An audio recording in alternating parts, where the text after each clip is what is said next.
tank build or our defense item. So for our defense item, I only have here three categories. First is increase defense for physical attacks or physical damage. Next is anti-magic build. And then the last one is our special effects items. Special effects include clickable items too. So first, let's discuss about what is an increased defense for physical damage. So by the name itself, if you think that the enemy's marksman or fighter have higher damage, or do you think, or if you think the team composition of enemies have more higher physical damage to them, then go for the increased physical damage items in order for you to counteract their team composition. But by the way, but be keep in mind that this will be gonna be countered by our physical penetration items. So what are these items? First is we have inspiring light armor. Next is the frost whiff. Third is the armor of frost, and then frosting hands. The last one is golden holy armor.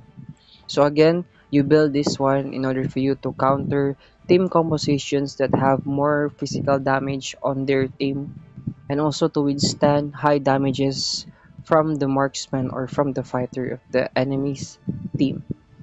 Next, we have the anti-magic build. So what do you mean by anti-magic build? It is just basically your go-to items if you think the enemy's team composition is more on a magic type damage or have a much more higher magic damage. So you go for this one. And I have two items here. We have tactical vest and then meditation cloak. But my advice for you is build a hybrid. So you go build for defense, for increased defense for physical damage, and go for the anti-magic build. But also again, it depends upon the composition of the enemy, because there are sometimes that there are only one physical damage and four of them will deal magic damage. Then go for the anti-magic build. It always depends upon the situation or the composition of the enemy. And the last one is we have our special effects items. We have so first is what is the effect of glaring gloves? So glaring gloves is basically you will deal a burn effect if you hit the enemy with your skill or basic attack. So if you hit the enemy, then you can deal a magic damage or a burn damage that will last for 3 seconds. So that is our glaring gloves. Next is we have a frost whiff.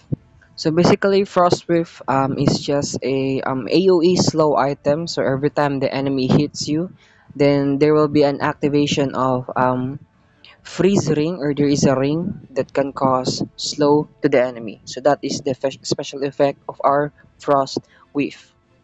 And also, if the enemy gets hit by the slowing effects, it will also cause a reduction of their HP regeneration. So this is very good to itemize for your tanks. Next is Millennium Armor. This is just basically giving you a second life. So let's say for example, you die and then your Millennium Armor activated, then you resurrect, but the only catch is your life will be, I think, half of your original life, or 25% of your original life. So I highly recommend all of the hero types to equip Millennium Armor on the later games, because this will be gonna be very impactful in team clashes. Because imagine your enemy's team composition doesn't have Millennium Armor, but all of your allies have Millennium Armor. Then you go on a clash, and then all of the skills will be used, and then most of you will gonna be die, but because of Millennium Armor you will get a second chance in order for you to gain a comeback. So that is why Millennium Armor is very impactful for me in the later game, because of its second life effect, or giving you a second life. Next is the blazing battle armor. This is like a combination of glaring gloves plus frost whiff. But the only thing, or the only catch, or the very nice thing about blazing battle armor, you don't need to get hit in order for you to activate its special effect or special skill. You just need to go near the enemy and you will deal a scorching damage or a magic damage per second. So that is why I rather build Rising Battle than the Glaring Gloves or the Frostwave. But Frostwave and Blazing Battle Armor can go hand on hand. But I rather choose this Blazing Battle Armor than the Glaring Gloves. But it's still up to you.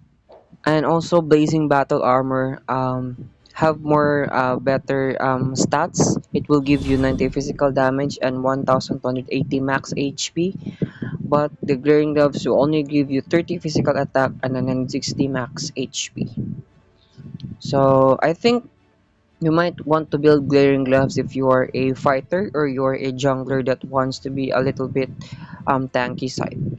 But for all of our tanks there, go for the Blazing Battle Armor. Next is our Armor of Vitality. So this is just basically it will give you a HP regeneration every second if you are out of combat or you are not getting hit by the enemy heroes, minions, or monsters.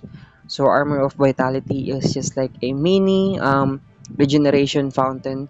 Just don't get hit by damage by the enemies, monster, minions, etc. etc. So it's also very good for again tanks.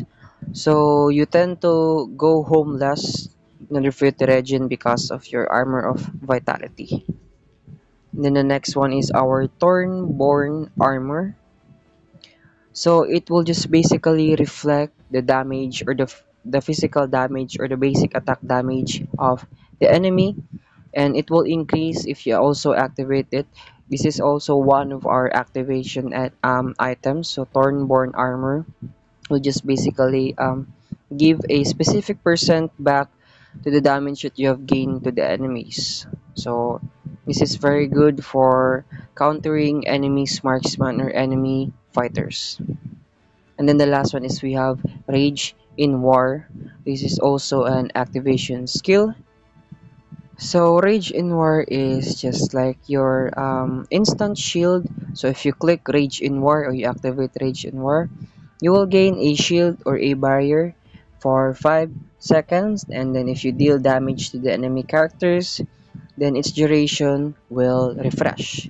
So that is it for our Rage in War. And I think that is all for our item guide. I think I'll be making also a guide for our movement speed and assist items, but that will be just be later on. I think the most or the very important items will be our physical, magic, and defensive items. So I hope this video helps you and better watch the part 1 in which I also talk about what are the different categories of physical items that you can build or you can choose on the different situation. So that is it guys, our peoples. Again, thank you for watching and please don't forget to leave a like, comment, share, and subscribe and buyers.